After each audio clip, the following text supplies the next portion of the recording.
Muy bien, ¿y tú? Un gusto estar aquí cuando llega la tarde, agradecer la invitación y esperamos un poco conversar respecto a lo que es la reforma tributaria y todo lo que va a suceder en los próximos días.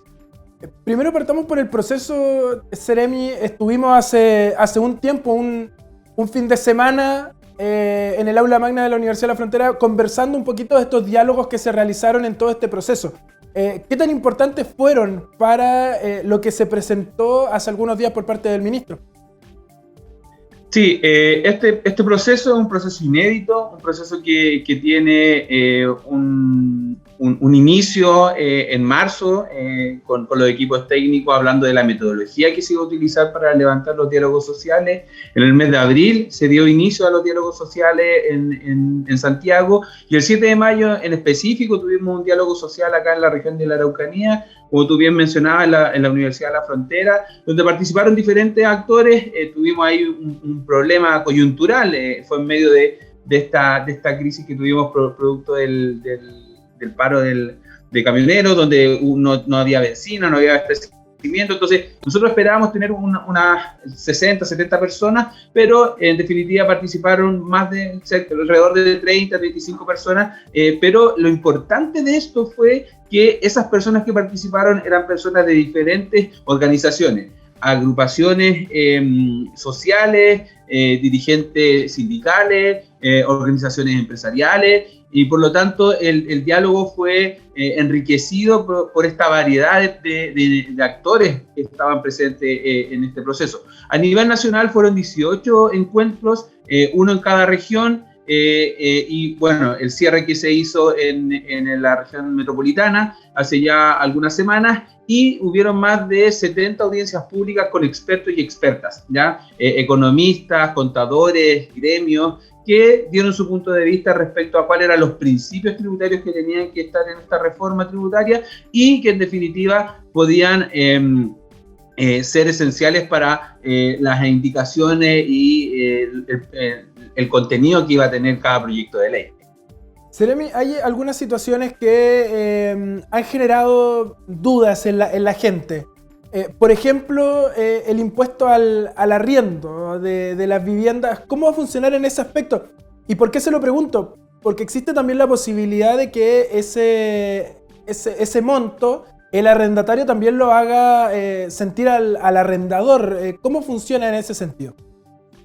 Sí, mira, la reforma es una reforma que va a entrar en discusión parlamentaria. El ministro estos días está dialogando con las comisiones de Hacienda de la Cámara de Diputados y por lo tanto estamos recogiendo todas las observaciones, las inquietudes que tienen los parlamentarios, porque entendemos que esto no es tan solo un proceso donde se plantea desde el Ejecutivo la reforma, sino que hay una discusión que se tiene que dar. En ese sentido, claramente han habido algunos comentarios respecto a esta situación del DFL2, que lo que busca en definitiva es eliminar esta exención tributaria que existía para el ingreso por arriendo, porque en definitiva el DFL2 respondía en sus inicios para generar un ingreso, o sea, para que las personas tuvieran su primera vivienda, ¿ya? ¿Qué ocurre ahora? Una persona que tiene 3, 4, 5 departamentos, claramente no es para tener la primera vivienda, sino que ya son inversiones, ¿ya? Y en ese sentido lo que se busca es que quien está invirtiendo pueda también tener un cobro adicional respecto a los ingresos que tiene por ese arriendo. Y en este sentido se ha planteado que sobre 770.000 pesos van a generarse estos impuestos a la renta, porque en definitiva personas que tienen un departamento o dos departamentos donde sus ingresos son bajo los 770.000 pesos no van a estar gravados por impuestos. Eso quiere decir, Seremi, si una persona, por ejemplo, tiene arrendado 3 departamentos y entre los 3 suma más de 700.000 pesos, ahí sí va a pagar este impuesto a la renta. Claro, pero el impuesto a la renta es sobre la diferencia marginal, es decir, como dijo el ministro, si tiene ingresos por 1 millón de pesos, el impuesto va a ser de 8.000 pesos, ¿ya? Es respecto al ingreso, no respecto al número de viviendas, ¿ya? Una persona que tiene 3 departamentos, pero que lo está arrendando, no sé, a 200.000, 250.000 pesos, claramente no va a tener que pagar impuestos, o quien tiene 2 departamentos, porque principalmente eso no se concibe como un proyecto de inversión. Lo que ocurre es que ahí hay una diferenciación con aquellas personas que se dedican a esto y no han formalizado en algunos casos como sociedades o como empresas inmobiliarias que en definitiva tienen la necesidad de tener un gran volumen de bienes para poner a disposición de la arriendo, en definitiva. Hay un punto que quizás siempre se menciona, que es la clase media, respecto a los impuestos. El ministro lo dijo, la clase media no se va a tocar en esta materia.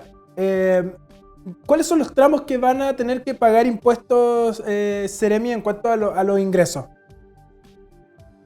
Sí, aquí es importante hablar del tramo que tiene menores ingresos entre 4 y 5 millones de pesos, ¿ya? Estas personas que tienen entre 4 y 5 millones de pesos van a tener un impuesto que va a aumentar del 23% que es ahora a un 26%.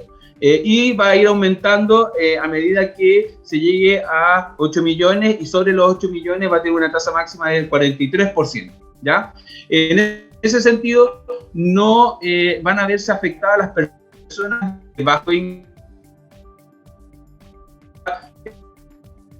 Lo importante... Ahí, Seremi, estábamos con un Sí. un pequeño problema de señal, a ver si lo podemos arreglar para que se entienda esta parte, que es muy importante lo que tiene que ver con la clase media, que es gran parte de nuestro país en cuanto al promedio de ingresos, obviamente, que es lo que estamos hablando, y era una duda que estaba muy bien. Ahí sí, Seremi, para que quede bien claro, es un punto importante de toda esta reforma. Sí, retomo. El tramo que se va a ver afectado es las personas que tienen ingresos por sobre 4 millones, ¿ya? Y estos ingresos van a ser entre 4 y 5 millones, van a tener un aumento de 23 al 26%. Es decir, actualmente una persona que gana 4.500.000 pesos paga una tasa marginal de 23%. Con la reforma va a ser de 26%. Esto va aumentando por tramo hasta ya sobre los 8 millones, que va a tener una tasa máxima de 43%. ¿Ya? Entonces, en definitiva, lo que plantea el ministerio es que esta reforma no la van a pagar la clase media, sino que va a ser el 3% de mayores ingresos quienes van a ver aumentado en cierta medida sus impuestos. Ahora, ¿qué pasa, por ejemplo, con las personas que están en horario, que son un gran porcentaje de trabajadores, también con los trabajadores informales? ¿Funciona de la misma lógica, Seremi? Sí, esto es por impuesto a la renta, es decir, el ingreso por trabajo, independiente de que haya un contrato o sea honorario, contrata, o en el caso del sector público, planta, esto va a ir por tramo de ingreso, ¿ya? En este sentido, lo que se va a hacer es que en la operación renta del año siguiente se van a gestar estos impuestos. Seremi, si una persona, por ejemplo, gana 700.000 pesos, un hipotético, y tiene una casa, una vivienda, una segunda vivienda en arriendo por 300.000 pesos, ¿eso se suma? ¿Pagaría un impuesto ahí? Porque sumando haría 1 millón de pesos de ingresos, pero ahí pagaría un impuesto. ¿Cómo funciona en ese caso? No, el impuesto es por ingreso por arriendo, ¿ya? Por arriendo. No es el impuesto que se genera en la suma del ingreso por trabajo, sino que es más bien este es el impuesto que se va a generar por arriendo, ¿ya? Y ahí es donde se genera el foco particular sobre los 770.000 pesos. Pero una persona y es sobre la diferencia, es decir, cuando supere los 770.000 pesos, ahí se va generando sobre el margen, ¿ya? El impuesto. Pero también y el impuesto a la renta, no es otro. Pero también se da la lógica, Seremi, y me corrige si me equivoco, de ir sumando el pago de impuestos en distintas facetas. O sea, por ejemplo, si tengo ingresos por sobre 4 millones y además tengo por sobre 770.000 pesos en arriendos, tendría que pagar los dos impuestos en estricto rigor. Claro, en ese sentido, lo que va a ocurrir es que se va a generar el impuesto por tu ingreso por trabajo, y si tu tasa, o sea, tu ingreso es sobre 770.000 pesos, se va a generar esa tasa, ese impuesto por la diferencia marginal, es decir, no sé, en el caso de el millón, si tienen ingresos por 1 millón, van a ser un impuesto de 8.000 pesos por los 230.000 pesos que se da la diferencia entre 770 y el millón que estás teniendo como ingreso. Ahora estamos viendo imágenes de lo que fue la presentación del ministro y menciona más ingresos para las regiones. ¿Cómo se va a poder controlar eso? Que quizás ha sido uno de los grandes problemas en materia de impuestos, que muchas veces las grandes empresas tienen o utilizan muchos recursos naturales en las regiones, pero tienen su oficina en la región metropolitana. ¿Cómo se va a poder controlar eso para que efectivamente los impuestos queden en regiones también?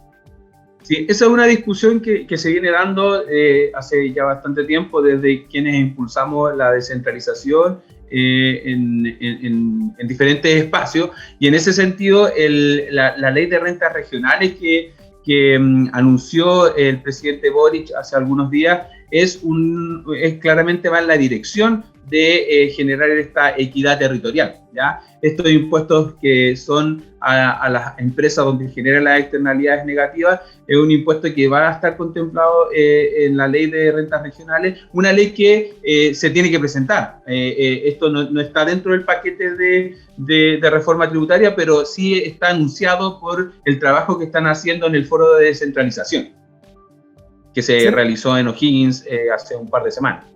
¿Cuáles son los plazos?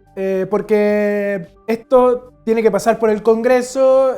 Sabemos que la situación en el Parlamento está algo compleja, o sea, se necesita mucha negociación. Estamos hablando de un virtual empate entre oficialismo y oposición. Pero ¿cuáles son los plazos estimados en todo este proceso?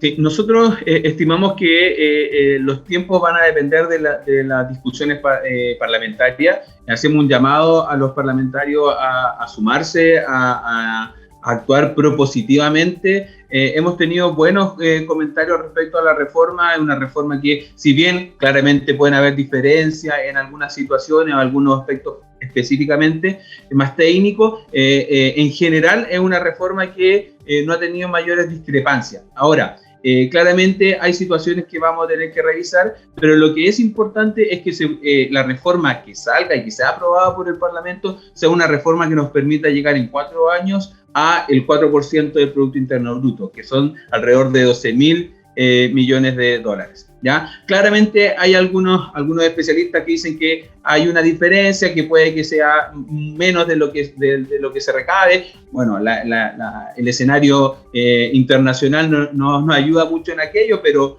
es lo que se estima. El ministro está haciendo presentaciones en las comisiones de Hacienda, donde está presentando cómo se estimó el cálculo para llegar a este 4%, que se traduce en 12.000 millones de dólares, y en definitiva la discusión parlamentaria va a ser importantísimo para poder aprobar esta reforma.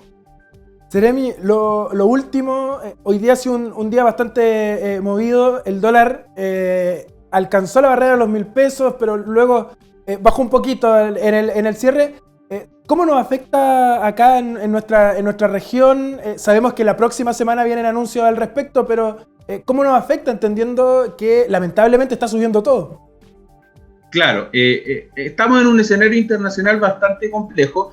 Esto en su momento se habló de los retiros, se habló de ciertas situaciones internas, pero ya está bien difuso entender si fue aspectos internos o aspectos internacionales lo que generaron esta espiral inflacionaria. Lo que es cierto es que hoy en día tenemos un dólar que tuvo un precio histórico que efectivamente a quienes importan insumos le va a afectar profundamente. Quienes compramos cosas, no sé, las cuentas de las plataformas que se utilizan de streaming, también van a hacer van a tener un efecto contrario, producto de que se pagan en dólares. Muchas de ellas y claramente quienes están viendo estos exportadores a dar un precio para ellos. Sí, es una situación compleja, Seremi, que esperemos se pueda estabilizar. Hay una guerra de por medio, hay hartas situaciones que lamentablemente están afectando la economía a nivel mundial. Están varios países en la misma situación. Muchísimas gracias por su tiempo, Seremi, por poder conocer un poquito más de esta reforma tributaria que va a ingresar al Parlamento, y ahora se viene la discusión para que pueda salir, esperemos pronto, para que se puedan realizar distintas iniciativas que se esperan financiar con esta reforma tributaria. Sí, agradecer el espacio, agradecer la invitación. Nosotros estamos disponibles como Seremía de Hacienda a conversar y a discutir todos los avances que tenga esta reforma en el Parlamento, y cada modificación que exista la podemos estar comentando. Así que agradecer el espacio y nos vemos en algunos días.